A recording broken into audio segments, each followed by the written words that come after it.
Doctor अभिनय, आपका स्वागत है हमारे इस कार्यक्रम में। नमस्कार। Are you comfortable in English और इन हिंदी? नहीं, एनीथिंग। नमस्कार। नमस्कार, नमस्कार। आप मुझे बताएं कि आपके हिसाब से being a politician, how do you see Andhra politics today? आप कैसे देखिए, देखते हैं? आंध्र में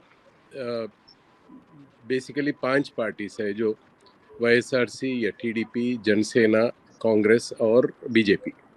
इसमें से कांग्रेस इसलिए कि उन्होंने बाइफरकेशन की थी और उसके ऊपर से सारे कांग्रेस के वर्कर्स वाईएसआरसी पे ज्वाइन कर लिए, तो कांग्रेस तो बिल्कुल जीरो बन गई। नहीं, नहीं, अब मैं पिछली बात नहीं जानना चाह रहा, मैं आज नहीं, मैं आज की जी, बात ही कह रहा हूँ, आज की बात ही कह जी, रहा हूँ।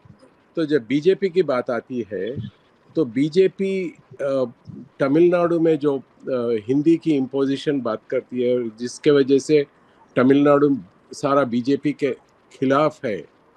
जो ओल्ड मद्रास स्टेट है, आंध्र रीजन अमॉन्ग्स तेलंगाना, आंध्र और रायलसीमा, आंध्र रीजन मद्रास प्रेसिडेंसी की एक हिस्सा थी पहले से। तो उसके वजह से जो बीजेपी के खिलाफ जो मद्रास प्रेसिडेंसी की बात चल रही है, वो it got transfer to Andhra Pradesh also. तो इन ए वे आंध्र प्रदेश भी बीजेपी के हिस्टोरिकली खिलाफ था। अब सेकेंडली बीजेपी ने भी बाइफरकेशन के लिए सपोर्ट किया था, तो आंध्र के लोग जैसे कांग्रेस को नहीं मानते, बीजेपी को भी ज़्यादा नहीं मानते, और ऊपर से अब स्पेशल स्टेटस की भी बात आई।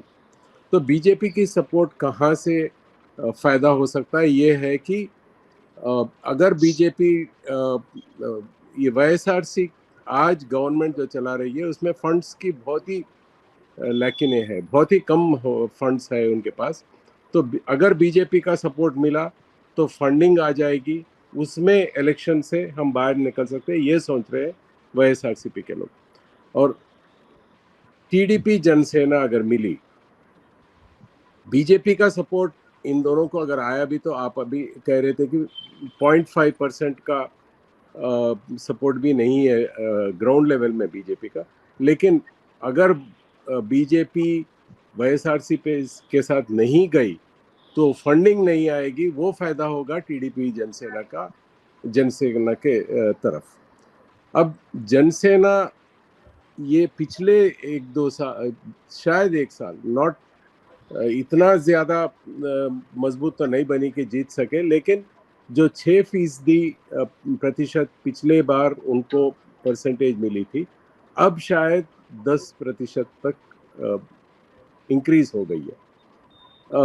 एंटी इनकम्बेंसी जो वाईएसआरसी के खिलाफ है, वो आप जो 39% कह रहे थे, अगर थोड़ी सी भी ज्यादा हुई, और उसके साथ अगर ये जो इंक्रीज्ड वोट शेयर जनसेना का हो, अगर वो 2 साथ मिले तो टफ फाइट तो रहने वाला है।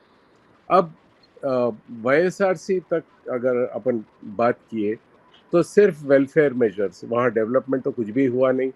कैपिटल सिटी बना नहीं, जो 3 कैपिटल सिटीज उन्होंने ऐलान किया वो तो बिल्कुल ही आगे नहीं बढ़ा।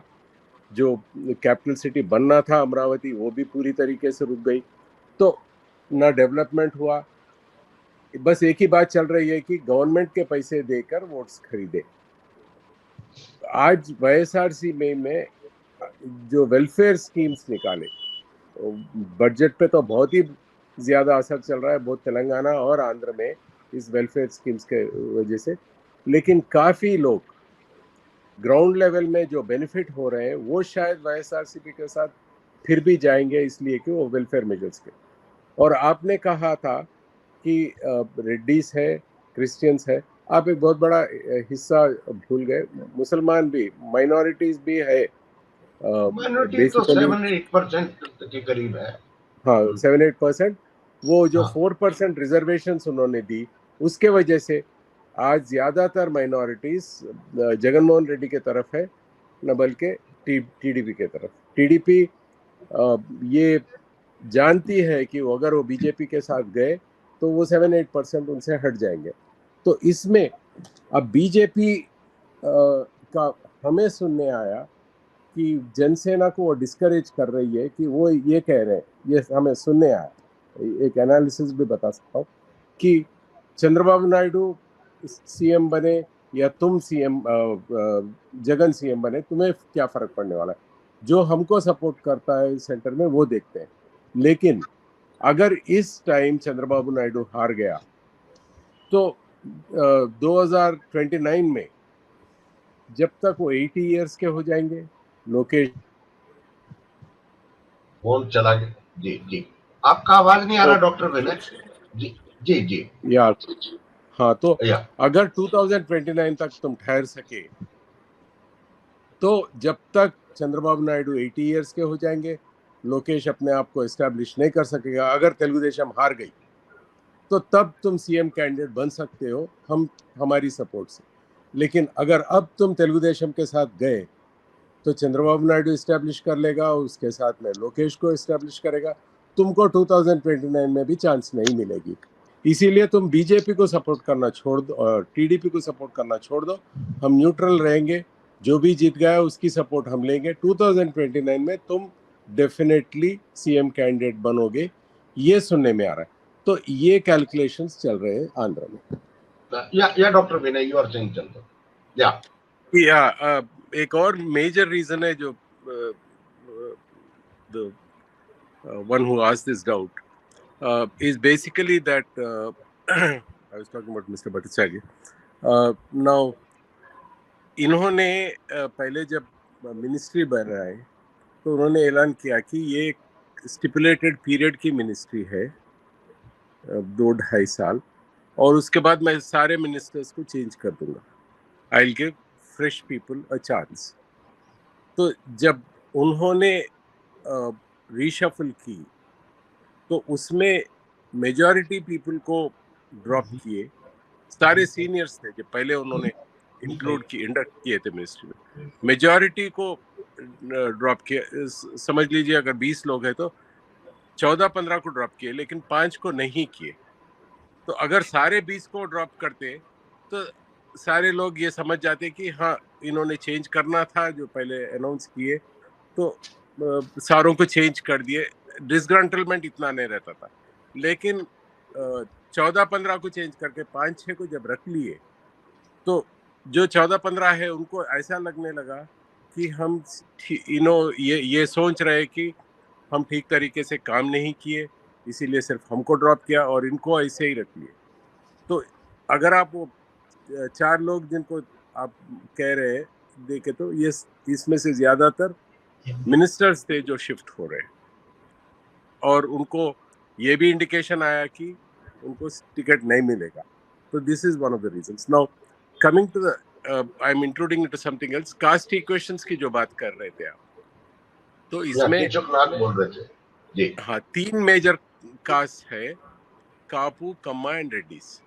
Reddy's are totally with YSRC, Kammas are totally with Chandrababu Naidu. अब रहा Muslims and scheduled castes have been in the scheduled caste there is a section called Mala and Madiga. Mala is dominant in Andhra Pradesh और वो जगन मोहन रेड्डी के साथ ज्यादा है because of the Christian conversion and things like that. Muslims, as I told you, 4%. Backward classes Telugu Desam के साथ है। 2019 में ये सारे सेक्शंस, एंड इसलिए कि जनसेना पवन कल्याण नॉन सीरियस कैंडिडेट दिखे तो कापूस भी जगन मोहन रेड्डी के साथ गए, इसीलिए उनकी 49% हुई और 153 आउट ऑफ 175 सीट्स जीता उन्होंने। यूनिफॉर्मली अगर देख लिए आप तो Kapu community is the biggest community in Andhra Pradesh, 20% से ज्यादा है।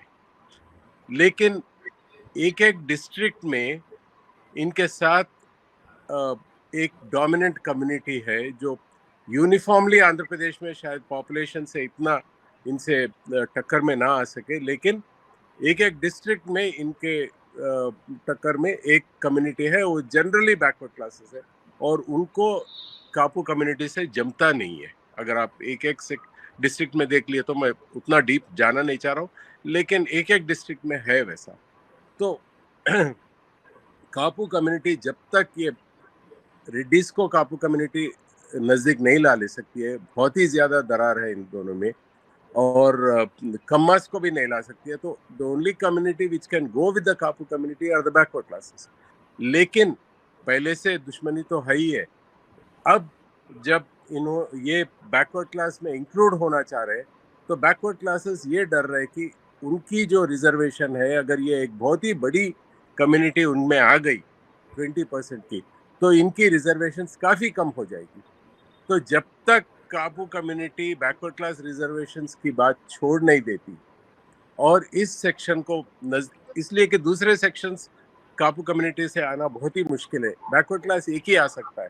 और जब तक ये कोशिश न करे कि बैकवर्ड क्लासेस इनको नजदीक न ला सके, तब तक कापू कम्युनिटी सत्ता में आने की बहुत ही मुश्किल है।